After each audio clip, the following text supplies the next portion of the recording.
Hey guys, what's up? Max here, and today I have a ton of Resident Evil 6 information for you. We got a lot to cover, so let's go ahead and get started.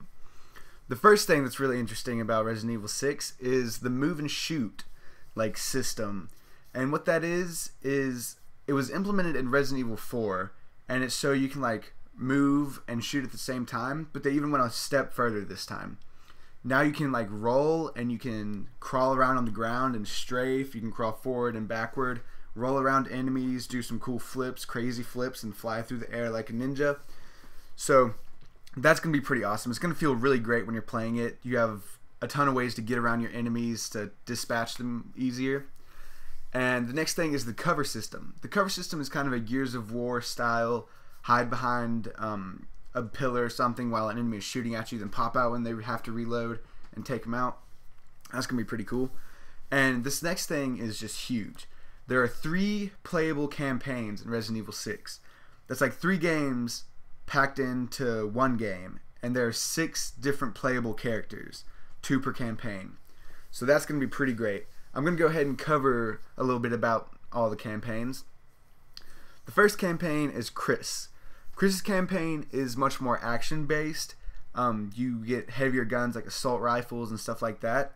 It's a lot more like Resident Evil 5 than any of the other Resident Evil games. The second campaign is Leon's campaign.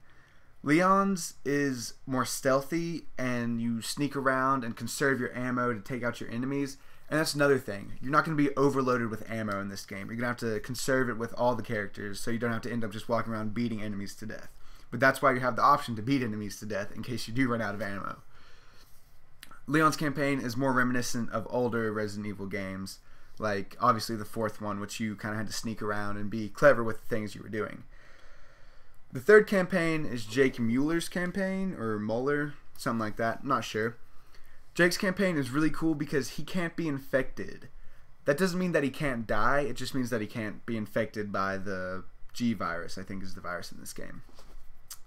His fighting is much more hand-to-hand combat because he's not worried about being bit or anything like that. So you can snap necks and you can kick, but you do also have the option to use a weapon if you want to. And transitioning into weapons, actually, the first weapon is the H&K VP70M, and all you Resident Evil fans will recognize that name immediately because that is Leon's poster boy gun. The VP70M fires in a 3-burst mode and single shot, and it has an attachable stock. The second gun is the Colt M1911, which we should all know from playing every other game in the world, and I think it could be one of Chris's guns. I'm not sure, but I read that somewhere that it could be Chris's gun, one of them at least. It's seen a lot of use in Resident Evil. I think it's been in 5 to 6 of the games. It goes under different names because there are just so many different variants of it. It's just the sky's the limit with the 1911. The third gun is the H&K UMP. I'm not exactly sure who's going to be using it, but it's on the list of guns, so it should be in the game.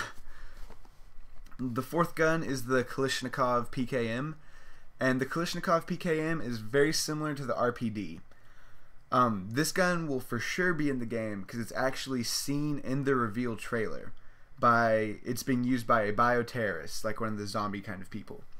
So I'm not sure if us as players will actually get to use it, but it will be in the game somewhere.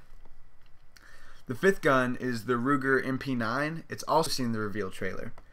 It's a machine pistol. It's similar to the Uzi. It looks a lot like the Uzi, so you guys will recognize it when you see it. The sixth gun is the Taurus PT909. It's a sidearm for both Chris and Jake. In your inventory, it'll be listed as 909. It'll be spelled out like Nineohnine, and that's its tag name, just what people call it and stuff like that. And the seventh gun will be the SIG P22 SL Sport, and this will be a sidearm for Sherry Birkin, who is a companion to one of the characters in the game. I'm not going to tell you which one because all that will be in the next episode. In the next episode, I'll also cover some of the pre-order bonuses for the different companies and websites you can pre-order from. And I'll be running through some game modes that will be in the game that I'm not sure you guys knew about. And I may even go through some of the enemies, but that's a maybe. I may leave that until the game actually comes out. Speaking of the game actually coming out, the release date is Tuesday, October 2nd for the Xbox in America. You PS3 guys will probably pick it up, like a month or something later. And you Europeans, I'm not sure. I'll do my best to get the release dates for both the PS3 and everything in Europe, and I'll try and get back to you guys on that.